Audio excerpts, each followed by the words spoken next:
to the dispersed nature of our homeless population, there's no way we can reasonably provide the kind of outreach, consistent case management, or follow-up required to successfully connect people to the services and the shelter that they need.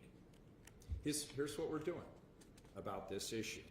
The temporary alternative shelter sites I announced last November are now in the implementation phase. I know that people are tired of hearing us talk about addressing this issue. They expect action, and today is about direct action that we are taking to move this project forward. These sites are part of a multi-pronged approach to phase out unsanctioned homeless camps throughout the city of Portland. This effort will better connect homeless Portlanders who've been camping on sidewalks, along roadways, and in public spaces to much needed services in a safe and sanitary environment. These sites will complement the array of other shelter services available to homeless Portlanders. I want to thank Commissioner Dan Ryan for his co-sponsorship of the 5 resolutions that City Council approved last November. His partnership and guidance have been critical throughout this process. After analyzing numerous properties across the city of Portland, we've identified some locations that best fit the need for developing these sites, one of which will be likely located at 1490 Southeast Gideon Street in Central East Side, Portland. We have an agreement in principle. We do not have the signed lease as of today, but I am very confident we will do that soon. The lot is situated in the Central East Side between the Brooklyn and Hosford Abernathy neighborhoods. Initially, this site will have up to 100 tents that can hold up to 150 individuals. This location will help provide safe, designated camping locations for homeless Portlanders who then can access basic services like food, restrooms, showers, laundry, electricity, and storage facilities. The site is located next to numerous public transportation options, and it will provide a pet area as well as community spaces. Our service teams will provide additional trash receptacles with regular collection and hazardous waste removal in the site and within a 1,000-foot perimeter of the site. The site will have a perimeter fence and round-the-clock security managed by the service provider. These sites will have rules. There will be no unsanctioned camping within 1,000 feet of this site. There will be no cooking or fires allowed. Alcohol and drug use will not be allowed in common areas or public spaces. These sites will have security. Weapons will be checked at the entrance.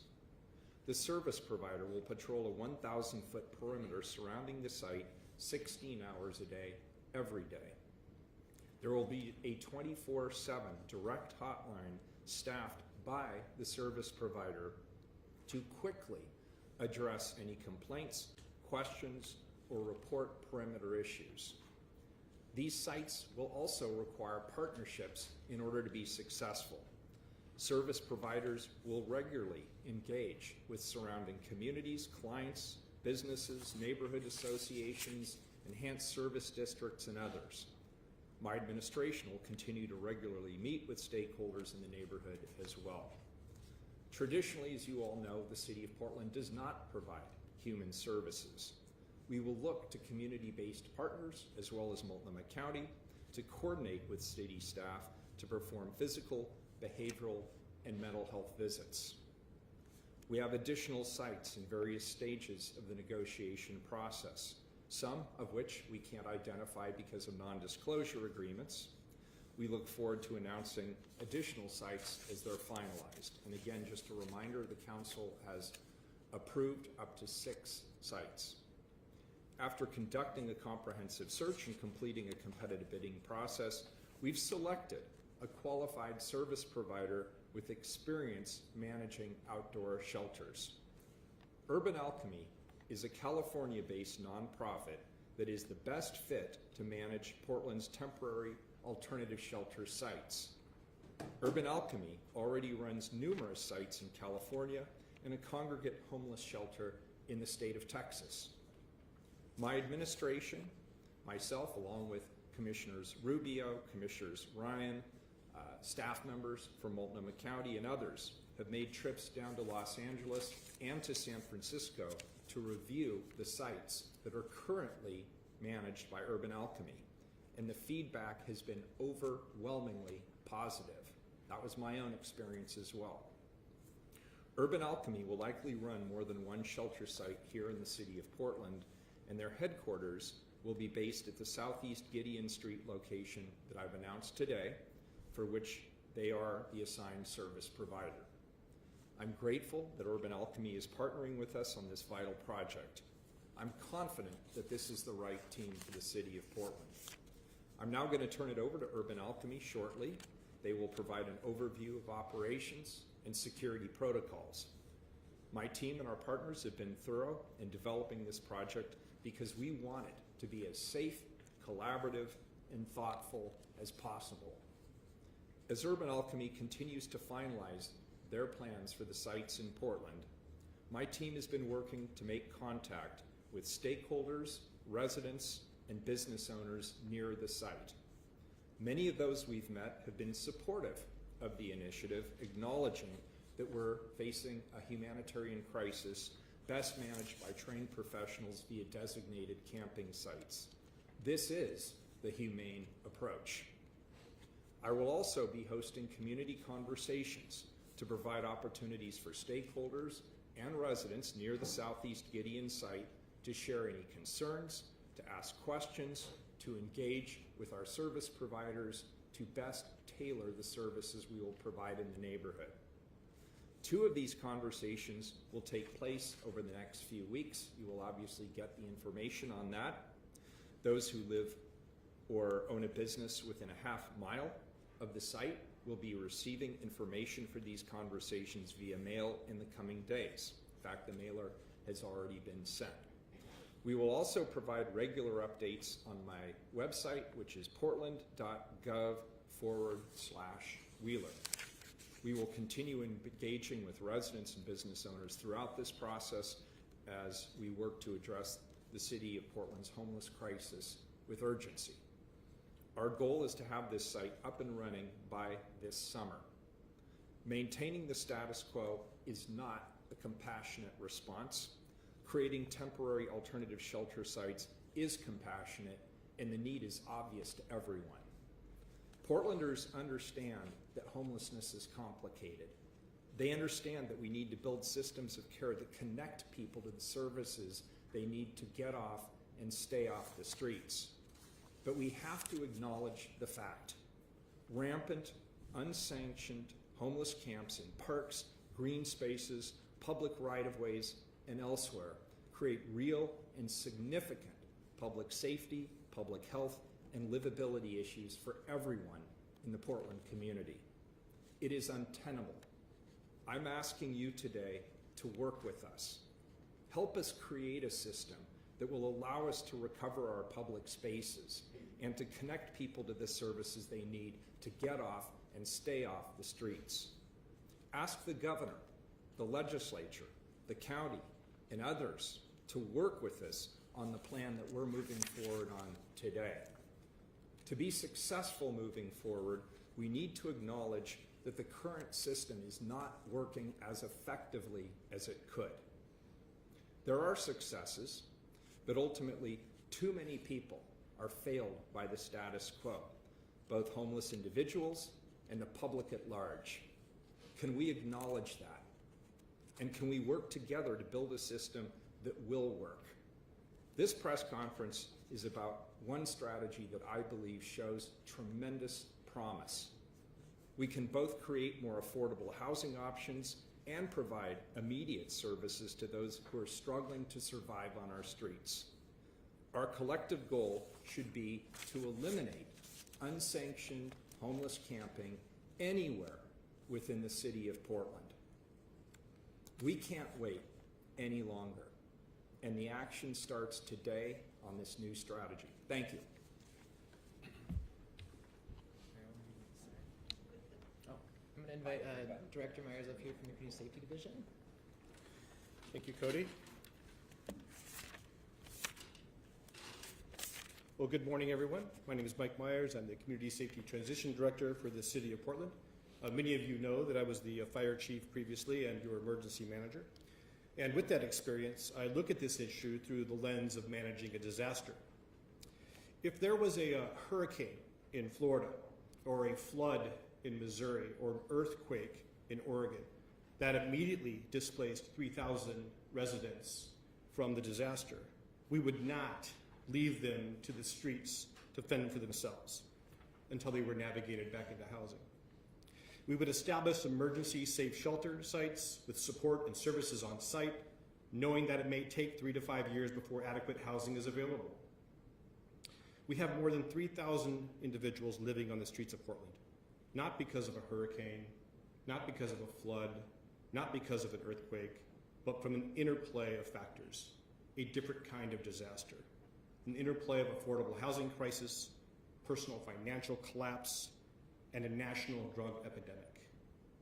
We have an obligation to offer safe locations staffed with professional practitioners and with on-site services. The goal is to provide a people-centered approach to meet people where they are at, to serve as a stopover from unsafe public camping to stable housing. This is not a new concept. There are over 59 million internally displaced persons in the world. Countries are dealing with enormous unhoused populations displaced by violence, conflict, and natural disaster, and they have responded to these calamities with research and effective approaches similar to what our approach is here. We are not alone. We are proud of our new partnership with Urban Alchemy as we are set to establish our very first alternative shelter site. Thank you for having me here today. All right, I'll invite the service provider up, Urban Alchemy. We have 2 representatives here, so I'll have you guys introduce yourselves. And then we also have virtually attending Kirkpatrick Tyler. So we'll have him also share, open up his camera. If you guys want to just introduce yourself and share a few words, that'd be great. Okay, yeah. Hi, my name is Jeff Dickey. I'm a former long-term offender from California. I spent over 2 decades in the California penal system.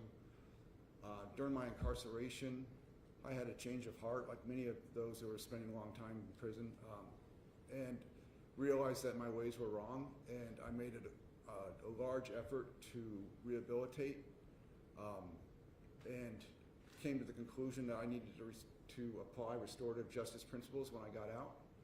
And about a little over 5 years ago, I was released. I went in front of a board of commissioners, and they found me suitable for parole.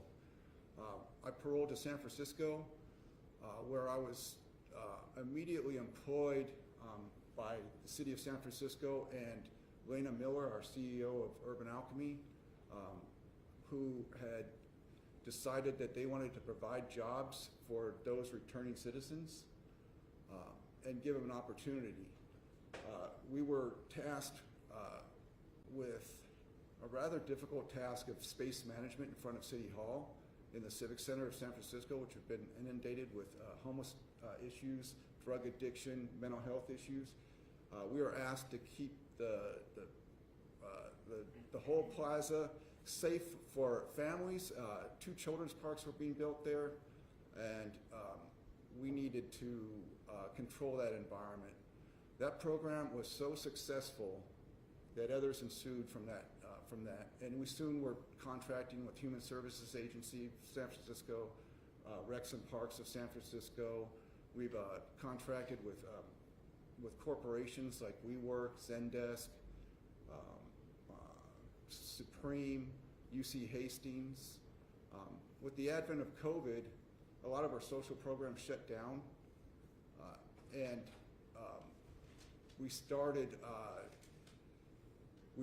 to do programs that were COVID related. We partnered up with our now Chief Growth Officer, Jeff Krasinski, who was then the department head of homeless supportive housing, who had a vision to start the first sanctioned homeless tent encampment in San Francisco. So we managed that very successfully, as well as a number of shelter-in-place hotels. The programs were very successful at getting homeless off the streets of San Francisco. Recently, I transitioned into our systems team, where we develop processes and procedures to help our organization function a little bit more efficiently. And now I'm transitioning into the Director of Operations for the Portland area. And so I'm here to help the city of Portland overcome its homeless issues. Thank you. Good morning. My name is Ian Clark Johnson. I'm a practitioner at Urban Alchemy, also a manager of contracts and reporting. Just want to say very grateful to be able to do this work at Portland. We've met some nice people, but more so we see an opportunity to help people, to create a transition space, to help people stabilize and decompress from the hypervigilant state that they experience on the streets. And so we're going to create this safe space by the person-centered engagement model. We got KP on now. I'm going to turn it over to him so he can kind of share a little more about that model. But just want to say we're grateful that we're hopeful that we'll be able to create more opportunities for returning citizens and people with lived experience, as well as help people transition from homelessness. Thank you. KP?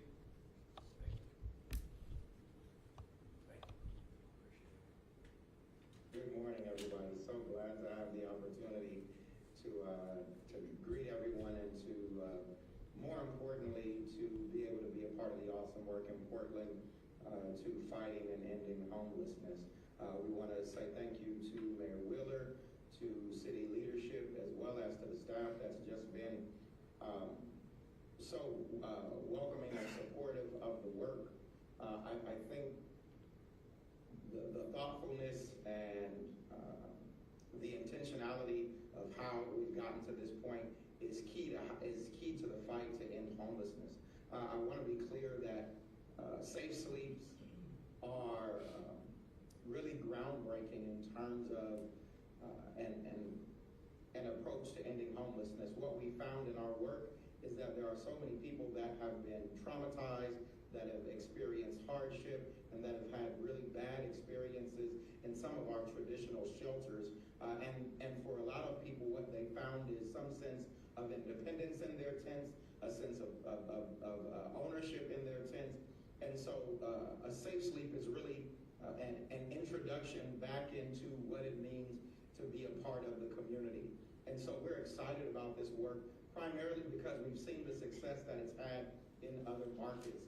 It has allowed people on their terms to choose an option, again, to choose an option. So often we kind of try to show and tell unhoused residents what's best for them. Safe Sleeps allows an option that can be selected by residents to engage on their terms, not to be lorded over or parented by an organization or by a city, but to be welcomed indoors in an environment that will keep them safe, in an environment where they have people that are invested and engaged in their well-being and helping them to move forward into the next steps. It is a safe space. It is a healthy space. We have been showing pictures kind of throughout this time just to show what a site looks like. And we wanted to share those pictures because we know that oftentimes when people hear things like a safe sleep or a sanctioned encampment, that what they think is bedlam and chaos. But what we found is that when we create environments of healing, environments of trust, and environments that can gather people together, what people are able to do is get back to themselves. I think oftentimes we miss how traumatic it is to be out on the street. There are consistently people trying to victimize, trying to take advantage of our unhoused neighbors, particularly when they are living in encampments. There are folks who are trying to take advantage of their addictions, take advantage of their shortcomings, take advantage of their mental health. And so trying to live consistently in those spaces is not healthy. It consistently contributes to the deterioration of our mental health. And so these safe sleeps provide an affordable intervention. They provide 24-hour service and support. And they provide an opportunity for people to get rest without the worry that something is going to happen to them, to their belongings, and oftentimes their partners and their pets. And so we're grateful to the city of Portland for providing this opportunity. We are confident that the same success that we've seen with this model in Los Angeles, in San Francisco, and in Austin, Texas, that we will see in Portland. We are eager and excited to link arms with the existing service providers that have been doing this work in Portland for countless decades, and we are thankful even for their warm welcome and honesty as we've engaged. The sites that we are going to be serving in will be staffed 24 hours. Our security model is not based in policing or paroling, but is based in safety and service, which means that we understand that outside of the parameters of the safe sleep, that there are things that make people feel unsafe, that there are things that don't support and secure our residents. What we create is an environment inside of the parameters of the safe sleep that say you are safe, you are respected, and most importantly, you are loved. We have care coordinators, which are the equivalent of case managers. Those partners that are part of our practitioner staff, their primary role is to link with existing service providers that our residents may have already be receiving services through, to identify new opportunities to connect them to service and supports that will guide them on the pathway to establishing a permanent housing residence, and to help them to find a sense of peace and centeredness so that they can begin to heal and renew and reconnect to who it is that they are. In the site, we'll provide meals, we'll provide social engagement opportunities, and we'll work with our residents to build community.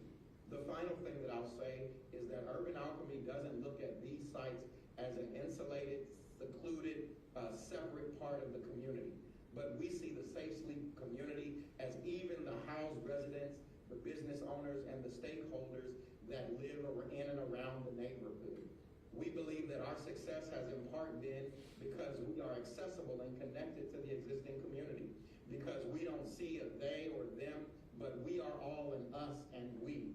And that if we work together, if we are accountable to each other, if we communicate in love and respect and dignity with one another, that we will be able to work together to get our most vulnerable neighbors on track to living the way that they deserve to in a community that provides love, respect, dignity, and compassion. Again, we want to say thank you to the mayor, to his team, to city leadership, and to the city of Portland for this opportunity to be of service. Thank you. Thanks, KP. And we're going to keep him here to answer questions later. And next, I'll invite Eric up here. It's the last of our lineup speakers. Thank you. Good morning. My name is Eric Kress. I am the president of the Central Eastside Industrial Council, which is the business district that represents employees and businesses in the Central Eastside. First of all, I want to thank you, Mayor and staff and the City of Portland for your leadership and partnership. The Central Eastside Industrial Council has been engaged with the city for over 5 years to identify and secure a camping area within our district. Several of our board members have been engaged in that process and effort. So we are pleased that the city has secured this location through the leadership of the mayor and other members of City Council. The Central Eastside, over the past couple of months, has engaged in a 90-day reset, which has led to reduced crime and cleaner streets. This has been a great success for employees and residents within our district.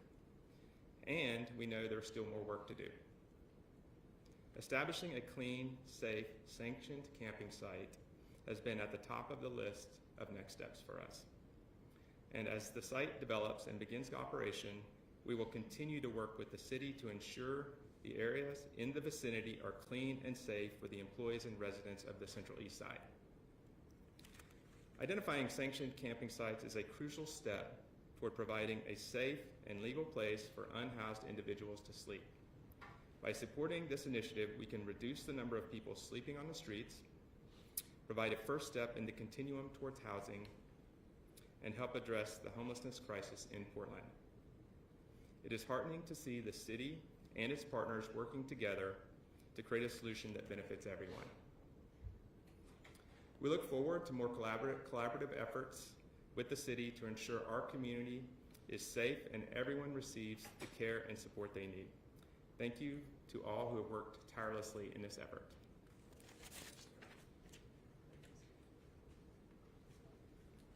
Thank you so much. All right, we'll move on to our Q&A portion. I'm also going to invite Sky up here. Skylar Brocker-Knapp is the mayor's director of homelessness, senior policy advisor on homelessness, but she can answer some technical questions as well. Feel free to direct your question to the person that you'd like to ask, and we just want to stay on topic to what we discussed today. Anybody has any questions? Okay, yep. Nicole? And who's it directed to? Mayor Wheeler. Okay, pass. Talked about already looking at other sites for other locations for sites. Would Urban Alchemy also be a Juno sites, or are you doing another RFP? So we would do an RFP for each one, Sky. We could, but we don't necessarily need to because we did a broad RFP for the, it could be for safe rest villages, it could be for sanctioned, like car camping kind of areas or these specific temporary alternative shelter sites. So, and my answer is I would be proud to continue to work with Urban Alchemy, but obviously other service providers, if they'd like to participate, we'd like to hear more from them as well. And are they also going to manage a safe rest village? That hasn't been determined yet. Perfect. Okay. Mayor Wheeler, I'm wondering if you could share any more details about that referral program that you're working on with the DA's office that you kind of detailed yesterday in the statement your team put out. Is this essentially what would be used if, once these campsites are set up, if folks are refusing to go there, this will be more of an incentive? I mean, what's that going to look like and how will that be? Yeah, so let me do, I'll give my answer, but could we get Stephanie down here since she's the one actually working on that?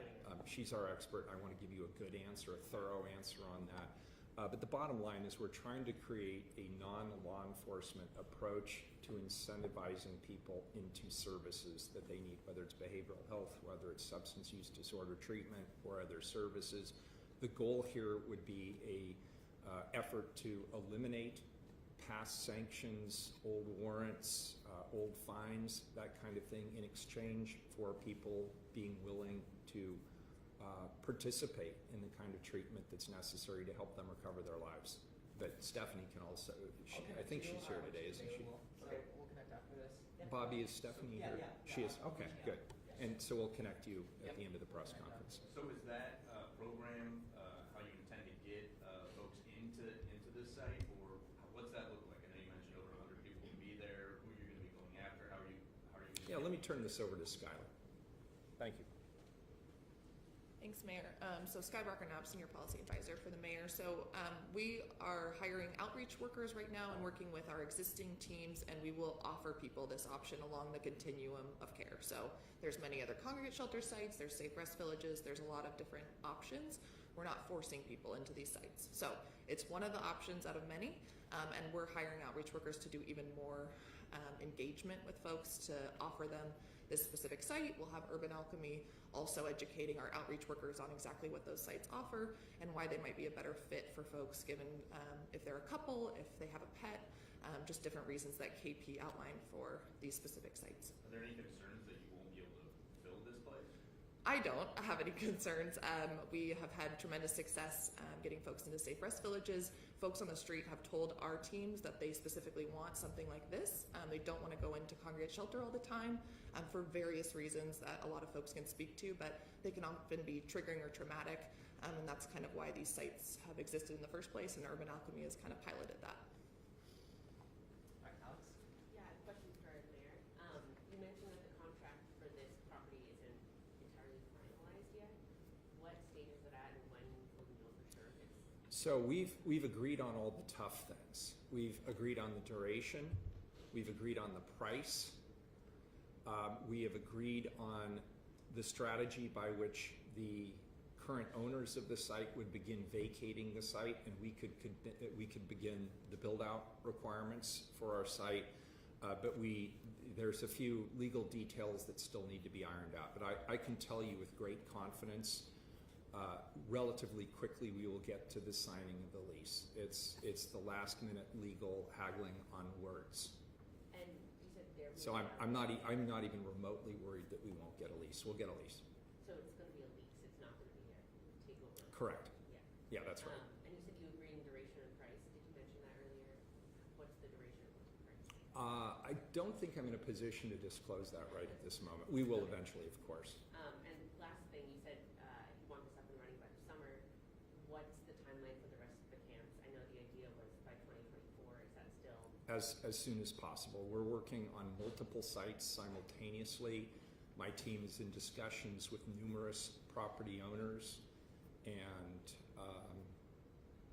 I would like to have those as quickly as possible. Great. Hello there. Yeah, so a big thing we hear from people about not wanting to go to congregate shelters is that they don't feel safe and that they're worried their belongings get stolen if they go to a shelter. How is this going to be different? How are you going to actually make sure, I mean, this might be a question for urban alchemy as well, but how are you going to make sure people feel safe at these campsites and that they are desirable to go to? Yeah, and I'm going to turn it over to KP. KP, did you hear the question? I'll restate it in just a minute, but first let me give just a little bit of context. So we sent city outreach workers to actually talk to people in unsanctioned camps. We had about 600 contacts. 2 out of 10 said they would consider leaving their encampment to go to a congregate shelter. 2 out of 10.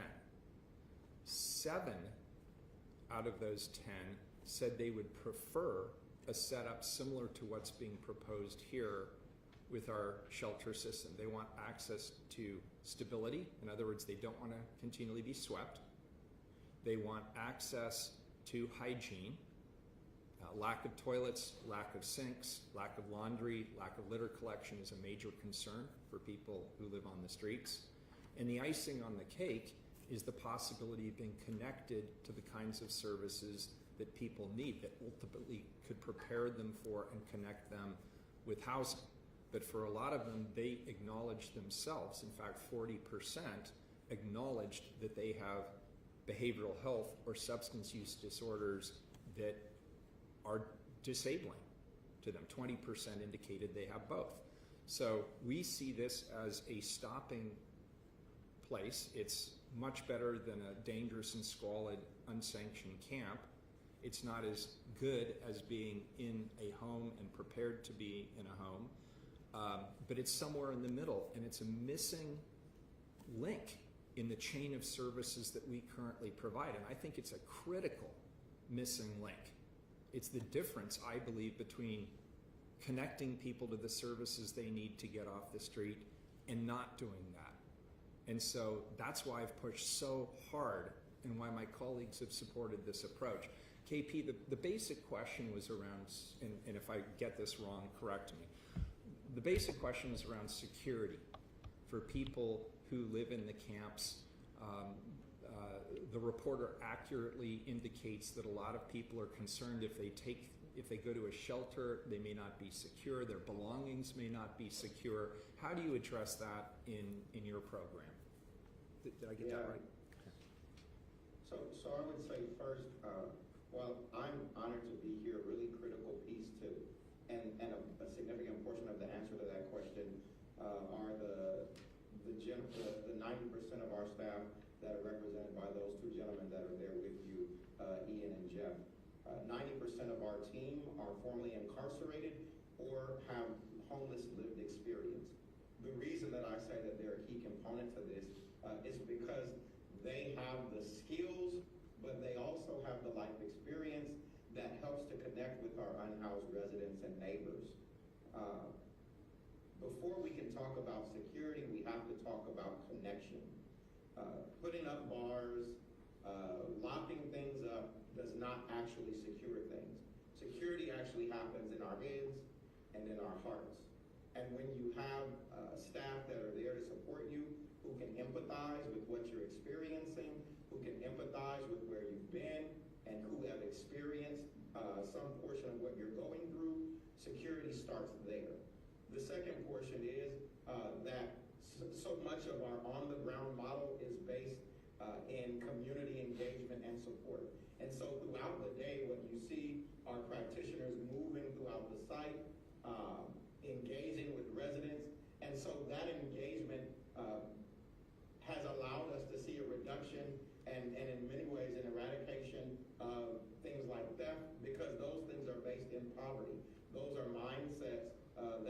encouraged by the environment. Again, when you come into a safe sleep, not only are your things safe, but the environment is safe. Lastly, I'll say that we do have common sense mechanisms to keep people's belongings safe, right? So we have storage containers that can be locked that are assigned to each resident. We have staff that are consistently engaging in wellness checks. We have areas that are designated for different things, and for residents' most valuable things inside of their tent, they also have a storage container that they can keep there with them.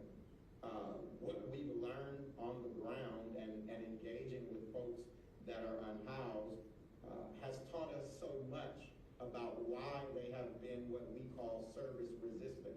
It's often because those are services that are handed down to them rather than services that engage them. And what we found is that when we partner with our resident to understand what makes them feel safe, to understand what makes them feel safe about their belongings, we've been able to create systems that are built on dignity, trust, integrity, and respect.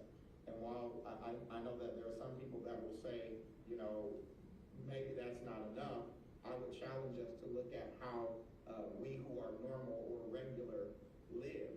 We're not governed by a bunch of rules, locks, and fences.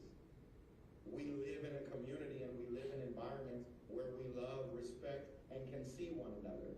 And so with some common sense resources, common sense supports, and a supportive environment, that's how we've been able to get folks to agree to come to our sites.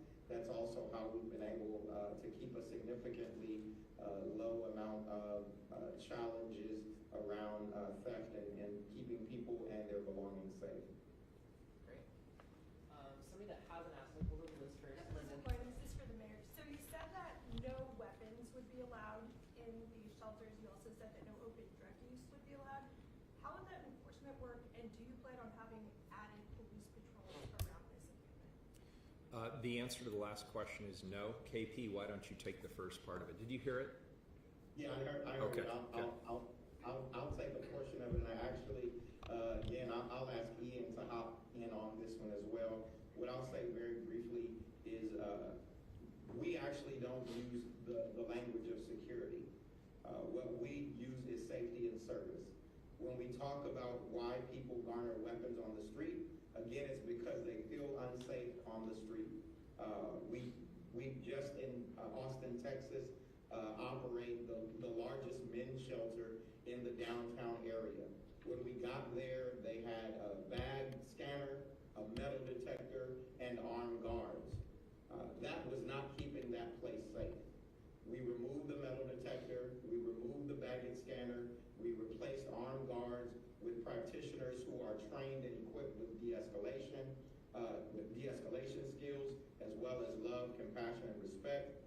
When a resident comes in, we explain to them that we have an honor system. We ask their permission to be able to search their bags. 99.999% of residents agree to that search. Those who don't, we invite them to come back when they're willing to participate in the, kind of the practices of that community. If they have weapons, we simply ask that they turn them over. We store them away in a secure place that is manned by practitioners. When they leave, we turn it over because we don't have any control over what may happen to them out in the street. And then we work with them to create a safe environment. So if there's something inside of the site that still makes them feel unsafe, then our teams work to support them through that. And I would invite Ian to talk a little bit about, a little more about this part of the model. Yes, and a big part of it is just staying trauma informed. For us, again, we talk about it's not us and them, it's just us. And so when a guest has come in, we have community guidelines and some community expectations that our care coordinators kind of go over and share with them and get a consent. And then we call it negotiating. We just start having conversations and build relationships. And what KP talked about is really planting the seed to build that trust. And what we found is a high level of success in staying trauma informed, because a lot of folks who are experiencing homelessness have also experienced institutionalization of being incarcerated, and we don't want it to feel like that. We want this to feel unlike an institution. A big part of that is establishing trust, establishing autonomy, but also through conversations and patience and just leveraging community we're able to negotiate those things successfully. Did that? Great.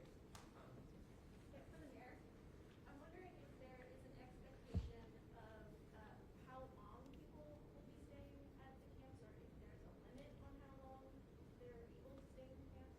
There's no limit. No limit. So is there any expectation that people would be if they're being connected to services, they would be moving out? So, yes, the whole point of this is to connect people to certain. I don't view these as a permanent living solution for anyone. And I understand that it will take time and patience for people to be able to connect to those services and then have those services be successful. But ultimately, my goal is for all of these individuals at their pace to move off the streets. That's the goal. It's to end homelessness from my perspective. Now, what the service providers are doing is specific to managing the encampment. But I have broader goals, and this is one part of achieving those broader goals. Ultimately, I expect them to go on with their lives. I mean, as you've heard from the service providers, and the reason I want them to talk more and me to talk less, it's really about redemption. I don't know, KP, if you have anything to add to that. Yeah, so the technical answer to your question is that the average stay for residents can be anywhere between 3 and 9 months. A portion of what contributes to that is the availability of housing resources within the municipality, right? So we can't expect people to move into housing that we don't have. In our conversations with the city and with the mayor's office, you all have an aggressive push to create more housing. But in addition to that, we talked earlier about our care coordinators. Our care coordinators are really focused on, one, preserving the existing connections between residents. The reason that that's important is because when folks live in encampments, oftentimes it's very difficult for their case managers and other supports to stay engaged because their phones might get cut off. They may be moved by a sweep. Their tents may be burned. They may be being threatened by somebody in that environment. And so the stability that is necessary to get folks moved forward just doesn't exist when people are living on their own in the street. What a Safe Sleep provides, again, is a community of support that is entrenched in the folks that live there with them, as well as the care coordinators that are there to work with them every single day, as well as just not having to worry about if you are going to relocate for some contributor. The other thing that I would say is that when we think of unhoused residents, oftentimes we think of them like we think of our children, and that they are just resistant and against and have a desire to live where it is that they live, that they want to be on the street, that they want to be in despair. What we found is when we create holistic healing environments with people who respect them and engage and present them with options that they can choose how to move forward, is that folks are willing and eager to participate to get their lives back on track. That notion and whatever path that may have led them to where they were, we really don't have any control of. And if any of us found ourselves on that path, we probably would have some places that we wouldn't want to go either. And so that's why the work of a team with lived experience is so important, because they approach it without that misunderstanding, and they approach it with a sense of empathy. And residents who are unhoused can see how we are approaching them when we do this work. And so when they see someone who can connect with them, when they are greeted by someone who they know respects them and truly cares for them and doesn't want to lord over them, what we have seen consistently in every single city that we've been of service in is that folks engage in the supports and services without being mandated, without being required, and without it being a condition on which they can remain housed. Great. Let's go to Nicole and Alex. Maybe this is for Scott. What's the initial setup cost and the annual operating cost estimates? Yeah, Thanks. So just cost. I can get you the specifics. It's obviously site specific. So we did an RFP process, competitive bidding process, and contracted with Urban Alchemy. So they'll have startup costs as a provider, but then we also have startup costs and capital costs for construction at each site. And again, very site specific. So I can get you like kind of a spreadsheet maybe of all of those, and we can provide that. But it's really going to be dependent on each site, and then we'll have yearly operating costs that'll go along with that. So we can probably link it to our website as well. So we have an FAQ page that I think Cody has shared with you, and we'll continue to add more information to that. Yeah, I have a question for Jeff. I'm curious, you said obviously you have extensive background in doing this kind of work in San Francisco, and now you live here in Portland, you do the same.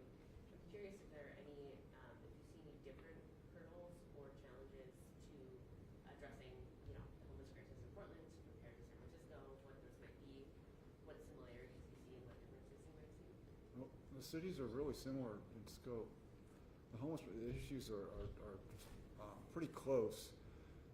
What I've witnessed up here, though, is that there's a lot more homeless encampments. There's a lot of homelessness spread out all over.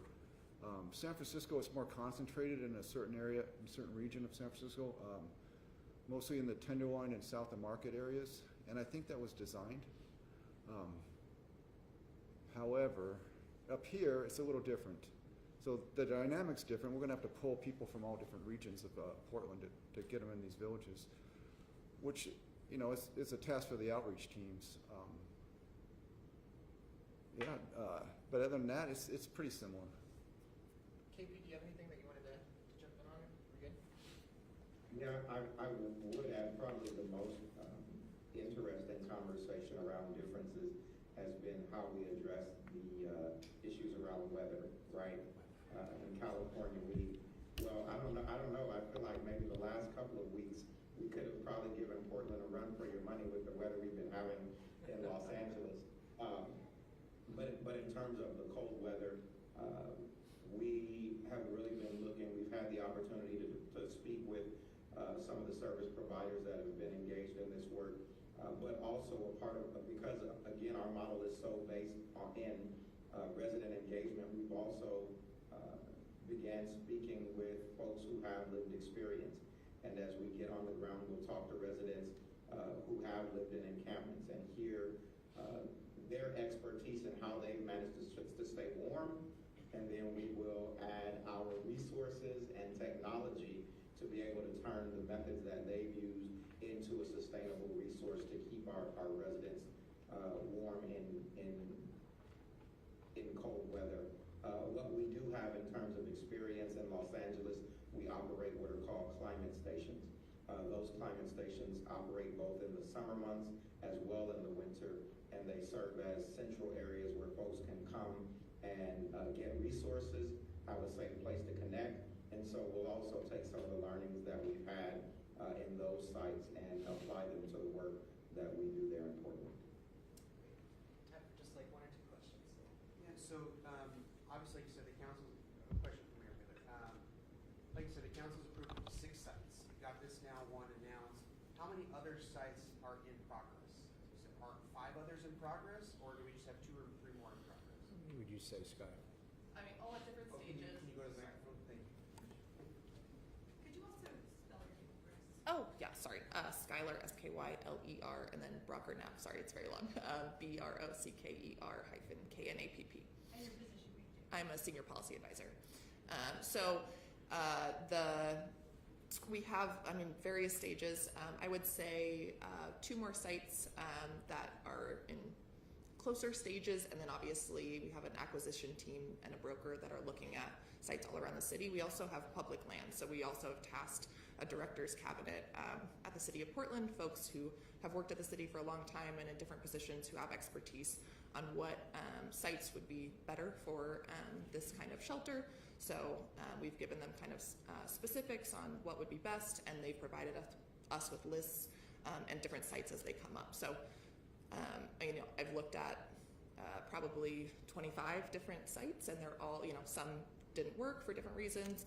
And then we'll also check with the provider and Urban Alchemy to see which sites kind of would be best. So I would say probably 2 to 4 that are in close further along in the process, and we've actually done a lot of that due diligence, and then others that we're going to be doing further due diligence on.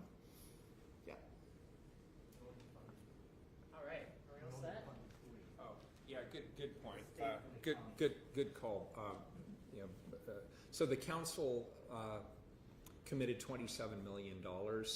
That was to fund 3 sites, and we're calling on the county to work with us to fund 3 additional sites. So the county still hasn't committed that though? We're still in meetings with the governor as well as the county chair. Great. Legislature. All right, well, let's close it there. Thank you guys so much for joining us today, and thank you all for being here. If you guys have any follow-up, reach out to my email, and then we can also connect you guys with Urban Alchemy that way too. So if you guys have any questions, we'll work closely with KP. Thanks, KP, for joining us virtually. All right, and that's it. Yeah, thank you so much. Thank you, everyone.